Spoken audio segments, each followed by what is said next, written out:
अगर उस पर जबर है तो रा को मोटा पढ़ा जाएगा, जैसे हमजा जबर रा और अगर पेश है तब भी रा को पुर पढ़ा जाएगा।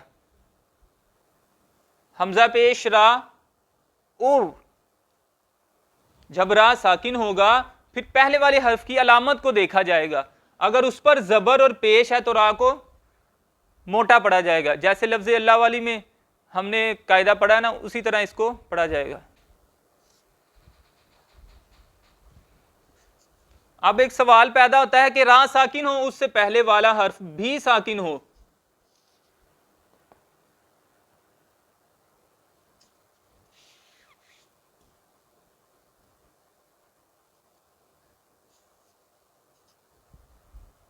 यानी रा भी साकिन है, उससे पहले जो दाल है वो भी साकिन है, तो फिर क्या किया जाएगा?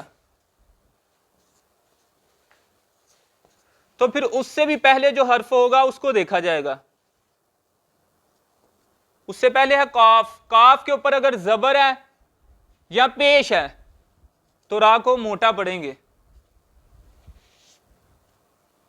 अब ये सूरतुल कद्र की आयत का लफ्ज है, ये सूरह कद्र का ये नाम भी है सूरत का। इसको अब कैसे हमने मोटा पढ़ना है? अक्सर पढ़ते वक्त ना लोग इसको यूं पढ़ जाते हैं कदर, हालांकि लफ्ज है कद्र। रा को मोटा भी पढ़ना है और दाल को साकिन करके पढ़ना है, दाल पर कोई अलामत जाहिर नहीं करनी। कद्र,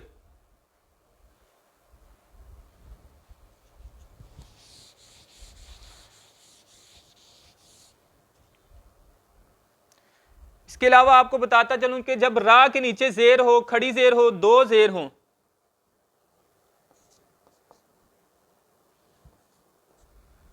ये तीन सूरतें हैं कि इसको बारीक पढ़ेंगे। यानी इसका भी वही कायदा है कि जब इसके नीचे कोई भी अलामत आएगी ना तो इसको बारीक पढ़ेंगे।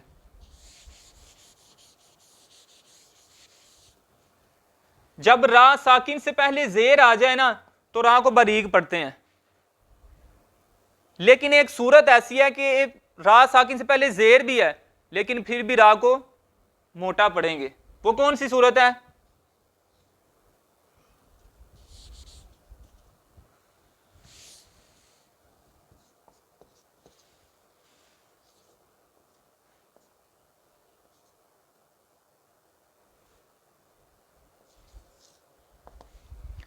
एक सूरत ऐसी है कि जब रा साकिन से पहले जेर आती है, मैंने भी आपको बताया रा को बारीक पढ़ते हैं, ठीक है ना, बारीक पढ़ेंगे जेर आएगी तो। लेकिन एक सूरत ऐसी है, बल्कि ये कायदा ये है, और भी मिसालें इसकी हैं। एक कायदा ये है कि जब रा साकिन से पहले जेर हो, जैसे ये ऊपर है, रा को बारीक नहीं पढ़ेंगे। क्यों? क्योंकि उसके बाद हुरूफ मुस्तालिया में से कोई हर्फ आ गया। जब भी रा साकिन से पहले जेर हो और जेर असली हो, उसके बाद हुरूफ मुस्तालिया में से कोई हर्फ आ जाए तो रा को मोटा पढ़ेंगे। इसकी एक और मिसाल भी है, अभी इसको पढ़ेंगे कैसे? फिर फिर नहीं इसको पढ़ना, फाजेर रा फिर। इसी तरह इसकी दूसरी मिसाल जो है,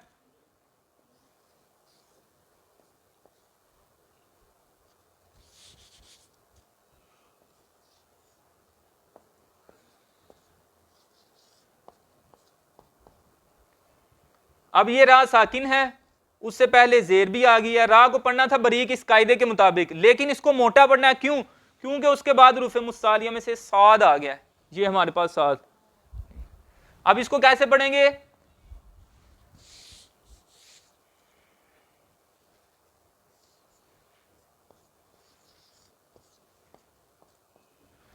मिरसादिन, मिरसादिन, होंठ गोल नहीं होने देने। मिरसादिन। अब मैंने यहां पर ना एक लफ्ज बोला कि रा साकिन से पहले जेर असली हो, फिर रा को बारीक पढ़ेंगे। कुछ जेर ऐसी भी हैं जो असली नहीं होती, यानी कि हकीकत में वहां जेर नहीं होती, जेर खुद लगाते हैं। जैसे आप यासीन शरीफ पढ़ते होंगे, वहां पर 22वां पारा जहां मुकम्मल हो रहा है, लास्ट लाइन जो है आयत में इत्तबियू लफ्ज लिखा होता है।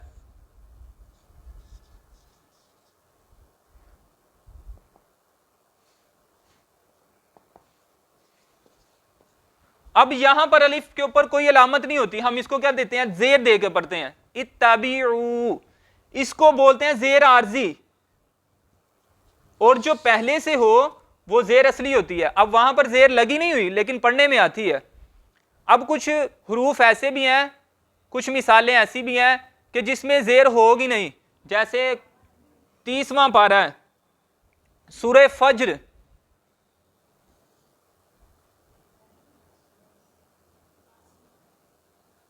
सेकंड लास्ट आयत है मेरे ख्याल से,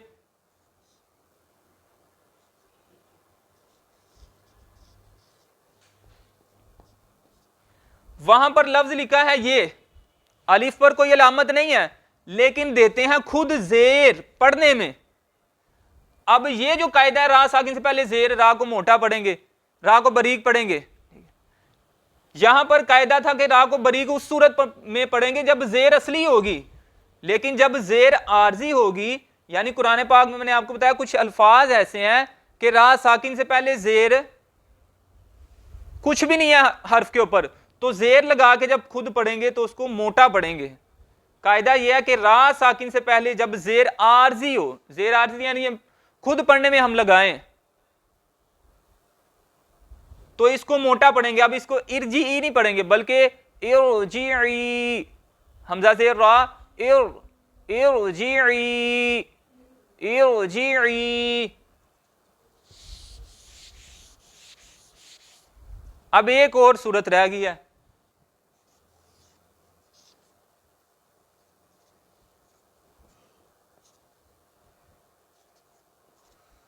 अब ये लफ्ज लिखा है खैरुन।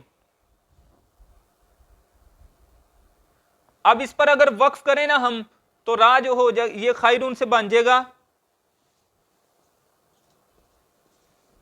खैर। तो कायदा यह है कि जब रा साकिन हो और उससे पहले या साकिन हो, यानी या के ऊपर जज्म हो, यूं ये वाली अलामत, तो रा को हमने बारीक पढ़ना है, चाहे उसके ऊपर दो पेश भी हैं। आप कहेंगे इसके ऊपर दो पेश है तो रा को मैंने मोटा पढ़ना है, नहीं, जब रा साकिन हो जाएगा, यानी दिखने में ये दो पेश ही रहेंगी लेकिन जब पढ़ने में हमने इसको साकिन कर दिया, जैसे अल्हम्दुलिल्लाहि रब्बिल आलमीन, वहां पर नून के ऊपर जबर है, दिखने में जबर है लेकिन पढ़ने में वो साकिन हो रही है, जबर नहीं पढ़ी जाती। तो इसी तरह दिखने में ये कुरान पाक में यूं ही रहेगा लफ्ज, लेकिन जब पढ़ेंगे तो ये जज्म आ जाएगी इसके ऊपर खैर। तो सूरत में जब रा साकिन से पहले या साकिन आ जाए, यानी या और उसके ऊपर ये अलामत हो जज्म, तो तब भी रा को हमने बारीक पढ़ना है, पुर नहीं पढ़ना।